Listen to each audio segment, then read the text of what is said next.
Thanks for watching. Don't forget to like, comment, share and subscribe to Mufti Tariq Masood, famous scholar. اکثر اہل حدیث حضرات یہ دعویٰ کرتے ہیں کہ سعودی عرب میں اہل حدیث کا دین رائج ہے، جبکہ جناب مولانا مکی حجازی فرماتے ہیں کہ وہاں امام احمد بن حنبل کا دین رائج ہے. سعودی عرب کا باقاعدہ قانون ہے، نیٹ پہ سرچ کر لیں آپ، لا ہے کہ فقہ حنبلی نافذ ہے وہاں پہ. یہ تو گوگل پہ لکھیں آ جائے گا. اور باقاعدہ فقہ حنبلی کی کتابیں لا میں شامل ہیں کہ اس کتاب پر فیصلہ کیا جائے گا، اس میں جزیہ نہ ملے تو اس کتاب پر. اور سعودی عرب کے قانون میں یہ بھی ریٹن میں لکھا ہوا ہے، اب کا مجھے پتا نہیں، 8-10 سال پہلے تک تو یہ تھا کہ اگر فقہ حنبلی میں حل موجود نہ ہو تو پھر فقہ حنفی سے لیا جائے گا. یہ جو شیخ شریم ہے نا، امام حرم، انہوں نے فقہ حنفی میں پی ایچ ڈی کی ہے.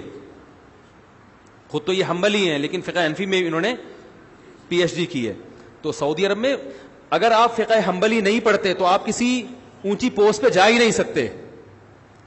سمجھ رہے ہیں؟ وہاں پڑھنا ضروری ہے. یہ تو وہاں کا جو سرکاری مذہب ہے. ابھی جو بادشاہ گزرے ہیں سعودی عرب کے، شاہ عبداللہ گزرے ہیں، کون سے یار جن کا انتقال ہو گیا، انہوں نے باقاعدہ اناؤنسمنٹ کی تھی، اعلان کیا تھا کہ یہ زیادہ پرانی بات نہیں ہے، 8-10 سال پرانی بات ہے. باقاعدہ اناؤنسمنٹ ہوئی تھی ان کی طرف سے سرکاری سطح پہ کہ ہمارا جو مذہب ہے جو سعودی عرب میں رائج ہے وہ فقہ حنبلی ہے.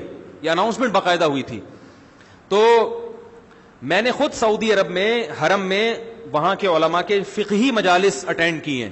ایک تو ہوتا ہے نا قرآن و سنت پہ درس تفسیر، جیسے بھی ہمارا یہ درس چل رہا ہے. ایک ہوتا ہے جو لا پڑھایا جاتا ہے نا. تو میں نے خود حرم میں بیت اللہ کے سامنے درس اٹینڈ کیے ہیں. فقہ حنبلی کی کتابیں باقاعدہ پڑھائی جا رہی ہیں وہاں پہ. سمجھ رہے ہیں؟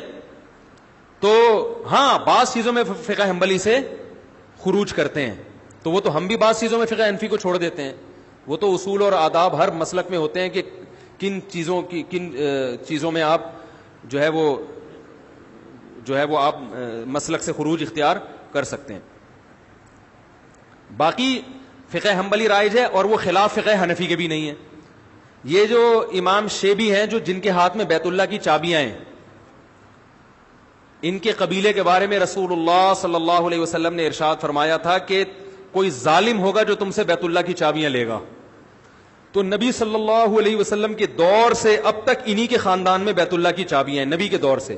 اور عجیب بات آپ کو بتاؤں کہ ان کے پاس لوگ امام مہدی علیہ السلام کے لیے لوگ امانتیں رکھواتے ہیں، کیونکہ حدیث میں آتا ہے کہ قیامت تک بیت اللہ کی چابیاں انہی کے پاس رہیں گی. کوئی جو لے گا ان سے تو ظالم ہوگا. تو اس میں علماء کہتے ہیں یہ تو ثابت ہو گیا کہ کوئی اور قبیلہ قیامت تک رہے نہ رہے، یہ قبیلہ بہرحال رہے گا. تو اب بہت سے لوگوں نے ماضی میں اس قبیلے کے پاس امانتیں رکھوائی ہیں، پیسے رکھوائے ہیں، زیورات رکھوائے ہیں کہ آپ نے اس وقت تک آپ کے قبیلے نے رہنا ہے جب حضرت مہدی آئیں گے، تو یہ امانتیں آپ ان کے سپرد کر دینا. تو ابھی بھی جن کے ہاتھ میں، اور میرے لیے یہ سعادت کہ میں شو مارنے کا عادی نہیں ہوں، وہ میں نے ویڈیو کلپ بھی نہیں بنایا اس کا، جب مجھے بیت اللہ کا غلاف پیش کیا گیا تھا ان کی طرف سے، تو وہ جنہوں نے پیش کیا انہوں نے کلپ بنا کے یوٹیوب پہ ڈالا، لیکن میں نے اپنے چینل سے ابھی تک وہ ویڈیو کلپ نہیں ڈالا. لیکن اب بات چل پڑی تو میں بتاتا ہوں، ان کی طرف سے جو بیت اللہ کی چابیاں جن کے پاس ہیں، مجھے الحمدللہ باقاعدہ بیت اللہ کا غلاف ہدیے کے طور پر پیش کیا ہے. اور وہ حنفی ہیں، اس لیے نہیں انہوں نے دیا کہ وہ حنفی، وہ اسلام میں حنفی شافی کی بیس پر پروٹوکول نہیں ہے. میں تو صرف یہ بتانے کے لیے کہ یہ جو پروپیگنڈا کیا جاتا ہے نا کہ سعودی عرب والے وہ مذاہب اربعہ کو نہیں مانتے، چاروں فقہ کو نہیں مانتے، جو ان فقہ کو فالو کرتے ہیں ان کو غلط سمجھتے ہیں، تو یہ غلط قسم کا پروپیگنڈا ہے. وہ چاروں فقہ کو مانتے ہیں، چاروں فقہ کے فالوورز وہاں پہ بڑی بڑی پوسٹوں پر موجود ہیں. مدینہ یونیورسٹی کے جو ابھی پرنسپل تھے چند سال پہلے تک وہ حنفی تھے. انہوں نے کوئی سعودیہ کی پالیسی کے خلاف کوئی بیان دے دیا تھا جس کی وجہ سے ان کو معزول کر دیا. تو اس بیس پہ نہیں کہ یہ حنفی ہیں، بلکہ اس بیس پر انہوں نے سعودی حکومت کی پالیسی کے خلاف بیان دے دیا تھا.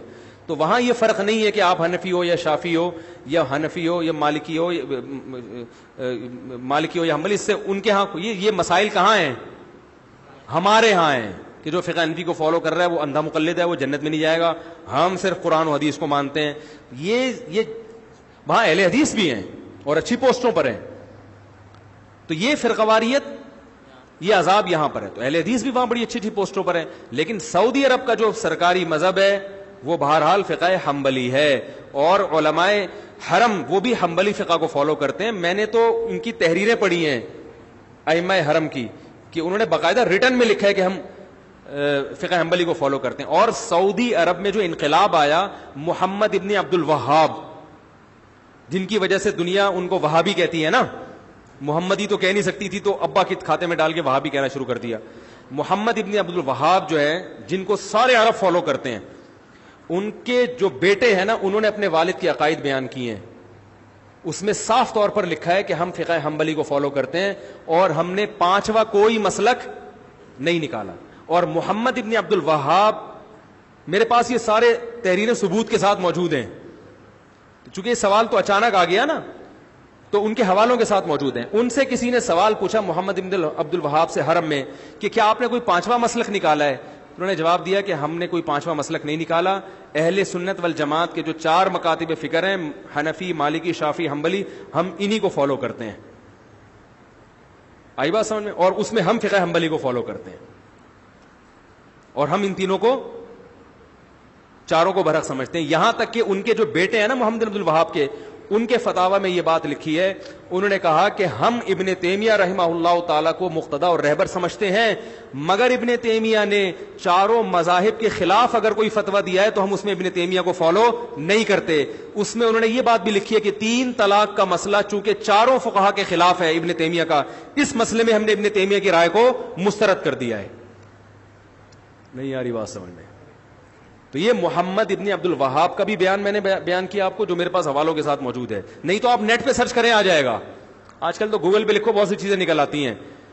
تو یہ الفاظ نیٹ پہ سرچ کریں, وَلَا نُنْكِرُ أَحَدًا مَنْ قَلَّدَ أَحَدًا مِنَ الْمَذَاهِبِ الْأَرْبَعَةِ, کہ ان چاروں, یہ محمد بن عبد الوہاب کا بیان ہے رحمہ اللہ, کہ ہم کسی ایسے شخص پر رد نہیں کرتے جو چاروں مذاہب میں سے کسی ایک کی تقلید کرتا ہے. یہ نیٹ پہ گوگل پہ آپ الفاظ لکھ لیں, ٹھیک ہے, لا ننکر احدا من قلد احدا من المذاہب الاربعہ, گوگل پہ لکھیں گے, یہ ان کی ورڈنگ انشاءاللہ آ جائے گی. تو اور یہ بھی ہو سکتا ہے نہیں آئے تو مزید ریسرچ کریں, آپ مزید تحقیق کریں, کیونکہ بعض دفعہ یہ الفاظ کسی اور کے بھی کہے ہوئے ہوتے ہیں نا, تو کسی اور کے نام سے آ جائے گی پھر وہ. تو محمد بن عبد الوہاب وہ بھی حنبلی تھے, ان کے بیٹے نے تو باقاعدہ کتاب لکھی ہے کہ جو چاروں مذاہب میں سے کسی ایک کی تقلید کرتا ہے, تقلید کے الفاظ ہیں, ہم اس پر رد نہیں کرتے اور ہم فقہ حنبلی کو فالو کرتے ہیں. ابن تیمیہ رحمہ اللہ کو عرب لوگ بہت زیادہ مانتے ہیں, تو انہوں نے کہا ہم ابن تیمیہ کے فالوورز ہیں, لیکن ابن تیمیہ رحمہ اللہ نے چاروں فقہ کے خلاف اگر کوئی بات کی ہے تو ہم اس میں ابن تیمیہ کے قول کو رد کر دیتے ہیں. پھر انہوں نے 3 طلاق کی مثال بھی دی ہے. انہوں نے, سمجھ رہے ہیں کہ نہیں سمجھ رہے؟ یہ ہے. ہاں, لوگ یہ ایک اکثر کہتے ہیں کہ وہ تو قرآن و حدیث کی بات کرتے ہیں. تو بھائی فقہ حنبلی کو فالو کرنا قرآن حدیث کے خلاف نہیں ہے, سمجھ رہے ہیں؟ ایک عرب عالم سے کسی نے پوچھا کہ آپ دلیل کو فالو کیوں نہیں کر رہے, آپ نے جو قانون نافذ کیا ہے کہ فقہ حنبلی پر فتویٰ دیا جائے گا, دلیل کو فالو کیوں نہیں کر رہے؟ تو انہوں نے کہا کہ اس کا مطلب ہے کہ امام احمد بن حنبل نے دلیل کو فالو نہیں کیا تھا. یعنی جب بھائی دلائل تو چاروں نے دلیل کو فالو کیا ہے, لیکن جب ان کے فالو کرنے کے بعد ان کا اختلاف ہوا تو کسی ایک کو تو ترجیح دینی پڑے گی نا. یا تو آپ جج پہ چھوڑ دیں, تو جج میں تو ہر طرح کے لوگ آتے ہیں, وہ کبھی کسی چیز کو ترجیح دے دے گا, کبھی کسی چیز, کبھی اس کا اپنا مفاد بھی ہوگا. تو قانون کے میں ایک دائرہ کار میں لانا پڑتا ہے کسی کو.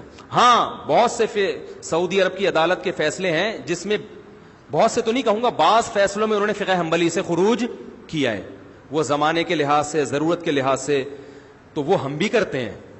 تو ہم نے بھی بعض فتاوی ایسے ہیں ہمارے مدارس سے دیے جاتے ہیں جس میں فقہ حنفی سے خروج کیا, فقہ حنفی کو اس میں چھوڑا ہے انہوں نے. لیکن بالکل ہم کہتے ہیں آزاد ہو جاؤ, تو پھر قرآن و حدیث کا لیبل لگا کے آپ اگر خود سے ہر آدمی کو تحقیق کی اجازت دیں گے اور پیچیدہ مسائل میں جن میں علماء کا اختلاف ہے, تو پھر تو یہ فرقواریت اتنی بڑھے گی, ہر آدمی ایک نیا فتویٰ لا رہا ہے. آپ دیکھ لو نا, طلاق کوئی دے کر آئے, ادھر جاؤ تو ادھر سے الگ فتویٰ مل رہا ہے, ادھر جاؤ تو ادھر سے الگ فتویٰ مل رہا ہے. اس کی قرآن حدیث کی تحقیق الگ ہے, اس کی تحقیق غامدی صاحب کے پاس چلے جاؤ گے, وہ بالکل ہی ایک مارکیٹ میں قرآن حدیث کی روشنی میں نئی تحقیق لے کر آ رہے ہوں.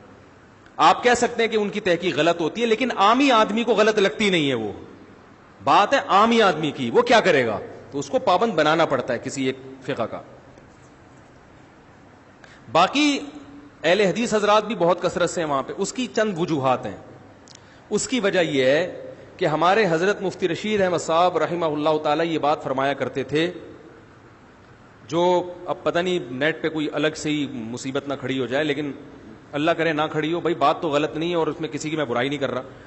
ہمارے فرمایا کرتے تھے کہ جو غیر مقلد حضرات ہیں, ایک خرابی ان میں ہے, وہ ٹھیک ہو جائے تو معاملہ بہت سیٹ ہو جائے گا, اور ایک خرابی مقلدین میں ہے جو مذاہب اربعہ کو فالو کرتے ہیں, حنفی شافعی, وہ خرابی ان میں ٹھیک ہو جائے تو یہ بہت اچھے ہو جائیں گے.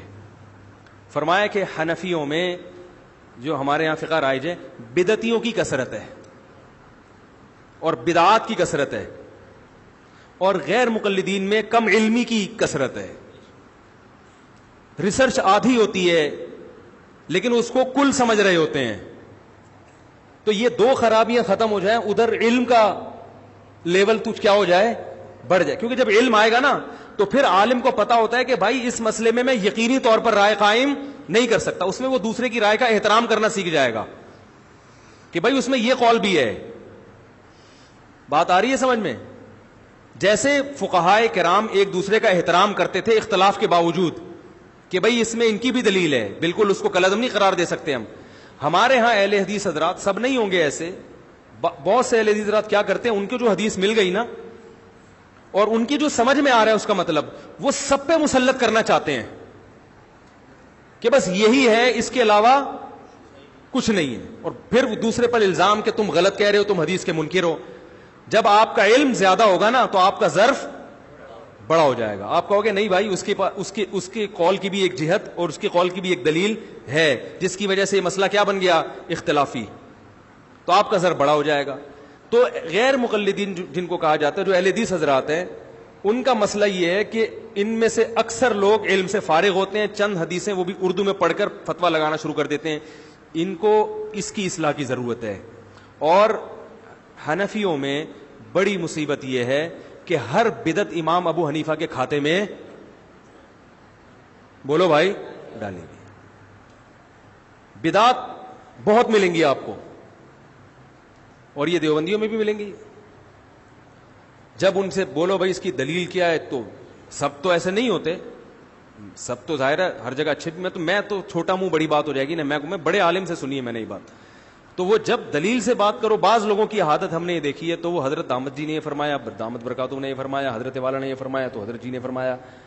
تو عامی آدمی یہ کہتا ہوا تو سمجھ میں آتا ہے, لیکن کوئی عالم کو تو چاہیے بھائی آپ تو کم از کم کوئی دلیل پیش کریں نا اس کی. تو بہت ساری بدعتیں رائج ہو چکی ہیں, لیکن پھر وہ فقہ حنفی کے کھاتے میں ڈال دیتے ہیں کہ ہم حنفی فقہ کو فالو کرتے ہیں اور فقہ حنفی میں ایسے, فقہ حنفی میں حالانکہ وہ ایسا امام حنیفہ نے نہ ایسا کہا ہوتا ہے, نہ ان کی کوئی ایسی رائے ہوتی ہے, نہ ان کے شاگردوں نے, نہ مجتہدین سے کچھ منقول ہوتا ہے. تو ہمارے حضرت فرمایا کرتے تھے کہ تقلید کی جاتی ہے مجتہد کی. اب یہ نہیں کہ جو بات کہہ دے وہ پتھر پہ لکیر بن گئی, آپ نے صرف اس لیے ماننا ہے کہ وہ ہمارے حضرت جی نے کہی ہے, ایسا نہیں ہے. تو مقلدین میں بدعت کی بیماری زیادہ ہے, اور اہل حدیث اکثر بدعات سے بچے ہوئے ہوتے ہیں. اکثر میں نے دیکھا ہے کہ وہ بدعت سے دور ہوتے ہیں, ان میں بہرحال یہ خوبی ہے. تو سعودی عرب میں چونکہ عربوں کا مزاج ہے کہ وہ بدعت کو نہیں مانتے, وہ بدعت سے بہت دور ہیں. تو اہل حدیث حضرات جو سعودی عرب میں اتنے زیادہ ہیں, وہ اس لیے نہیں کہ چاروں مذاہب کو نہیں مانتے, اگر وہ یہ بات کریں گے تو وہ سعودی عرب میں ان کو جگہ نہیں ملے گی. وہ اس لیے کہ خاص طور پر سعودی عرب میں جو اہل حدیث ہیں وہ بدعت سے, بولو بھائی, بہت دور ہیں. تو بدعت سے تو ہم سب کو دور رہنا چاہیے بھائی. بہت ساری چیزیں ہم نے امام حنیفہ کے کھاتے میں ڈال دی ہیں, بہت ساری چیزیں ہم نے فقہ حنفی کے کھاتے میں ڈال دی ہیں, بہت ساری چیزیں ہم نے رسول اللہ صلی اللہ علیہ وسلم کی طرف منسوب کر دی ہیں. عرب اس کا بڑا خیال کرتے ہیں, حدیث صحیح ہونی چاہیے. ہمارے ہاں ایک بڑی مصیبت یہ بھی ہے کہ ہمارے ہاں جو واعظین ہیں دیوبندی حضرات میں یا حنفی حضرات میں, ان میں بھی بہت سے واعظین بیان کے دوران صحیح اور ضعیف حدیث میں فرق نہیں کرتے. واقعات میں اس کا خیال نہیں کیا جاتا یہ مستند ہے بھی کہ نہیں ہے, اس کا سے بھی بڑا امیج دنیا میں خراب جاتا ہے. تو جبکہ اہل حدیث حضرات اس کا اہتمام جو جہاں تک مجھے معلومات ہے وہ کرتے ہیں. تو کہ وہ حدیث کی بہرحال کوشش کرتے ہیں کہ صحیح ہو. آگے وہ حدیث سے مطلب جو کشید رہے ہوتے ہیں ان میں میری رائے کے مطابق گڑبڑ کر جاتے ہیں. اور دوسری بات یہ کہ وہ والی حدیث دیکھ رہے ہوتے ہیں, اس کے اپوزٹ دوسری بھی ہوتی ہے, وہ بسا اوقات ان کی نظروں سے اوجھل ہوتی ہے. پھر دوسرا کوئی اصول نہیں ہے. سب سے پہلے تو مسائل استنباط کے کوئی اصول اور ضابطے تو ہوں نا. تو اس کی وجہ سے میں تو بہرحال فقہ حنفی ہی کو فالو کرتا ہوں اور اسی کو ترجیح دیتا ہوں, کیونکہ یہ اس کی کیا وجوہات ہیں پھر بیان لمبا ہو جائے گا. لیکن اگر کوئی اہل حدیث بھی ہے, علم میں مضبوط ہے, تو وہ بھی اہل سنت میں داخل ہے. تو ہر فقہ کی اچھی چیز کو لے لینی چاہیے. بدعت سے اجتناب آپ لیں ان لوگوں سے. اور ہمارے ہاں جو مزار پر, ٹھیک ہے ہمارے ہاں علماء میں نہیں ہے یہ چیزیں, جو اچھے مستند علماء ہیں نا, بڑے علماء, ان میں بدعت نہیں ہے. لیکن کثرت تو ہم جیسے نالائقوں کی ہے نا. عامی آدمی تو وہ تو عام لوگوں کو دیکھے گا نا. وہاں تو سب کچھ چل رہا ہے, لائٹیں بند کر کے اجتماعی ذکر کی محفلیں پوری ابتدائی ہوتی ہے, لاؤڈ اسپیکر پہ اعلان ہوتا ہے, 3:05 پہ باقاعدہ ذکر کرایا جائے گا. میں پوچھتا ہوں یہ کہاں سے ثابت ہے بھائی؟ ایک تو ہوتا ہے نا کوئی پیر صاحب اپنے مریدوں کو جمع کر لیں تربیت کے لیے, ان کو ذکر کروا دیں, وہ تو ٹریننگ ہے, چلو جی ذکر کی عادت ڈال لیں گے. لیکن لاؤڈ اسپیکر پہ اعلان کر کے کہ خانقاہ میں اتنے منٹ پہ ذکر ہوگا, وہ تمام حضرات محلے والے بھی آ رہے ہیں اس میں, تو یہ اجتماع تو بدعت ہے بھائی. اس کا کہاں سے ثبوت ہے؟ تو یہ بہت ساری اس قسم کی اور بھی چیزیں ہیں. تو وہ پھر چیزیں جب آپ کے پاس آئیں گی تو پھر چیزیں تو آپ کو چیزیں تو آپ کو اپنے دین سے نکالنی پڑے گی بھائی. قرآن و سنت کو فالو کرو سیدھا سیدھا. ایک صاحب میرے پاس آئے, کہنے لگے یہ قبر پہ بیٹھ کے مراقبہ کرتا ہوں میں اور وہ فیض حاصل کرتا ہوں, کنیکشن ملاتا ہوں. میں نے کہا سیدھا سیدھا جا کسی زندہ بزرگ سے جا کے, زندہ ختم ہو گئے ہیں, مارکیٹ سے شارٹ ہو گئے ہیں کیا؟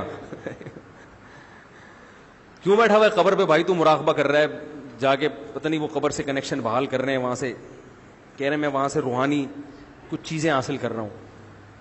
تو ظاہر ہے ایسی چیزوں سے بدعتوں کو پھر فروغ ملتا ہے. تو زندہ لوگ ہیں, زندہ بزرگان دین ہیں, ان کے پاس جاؤ, ان سے دین سیکھو. صحابہ کرام نے نبی سے سیکھا, نبی سے دنیا سے جانے کے بعد پھر وہ آپس میں ایک دوسرے کو نصیحتیں کرتے تھے, اور تابعین نے صحابہ سے سیکھا. ہم تو نہیں دیکھتے کہ رسول اللہ صلی اللہ علیہ وسلم کی قبر پہ بیٹھ کے کوئی محاسبے کرتے ہوں, مراقبے کرتے ہوں.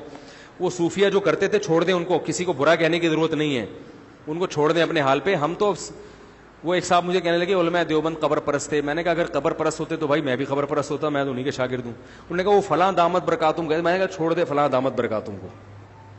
اس طرح اگر لوگوں کی سوانے نکال کے ان کے عیب تلاش کرو گے تو دنیا میں کوئی بھی, بولو بھائی, نہیں بچے گا. بہت سے لوگ اچھا کام کر رہے ہوتے ہیں, ایک دو کام ان سے ایسے بھی ہو جاتے ہیں جس سے معاشرے میں نقصان ہوتا ہے. تو اب یہ نہیں کہ ان کی اتنی سی چیز کو نکال کے, بھائی اس کو ہم فالو کر رہے ہیں کہ نہیں کر رہے, نہیں کر رہے تو چھوڑ دو, مٹی ڈالو اس پہ.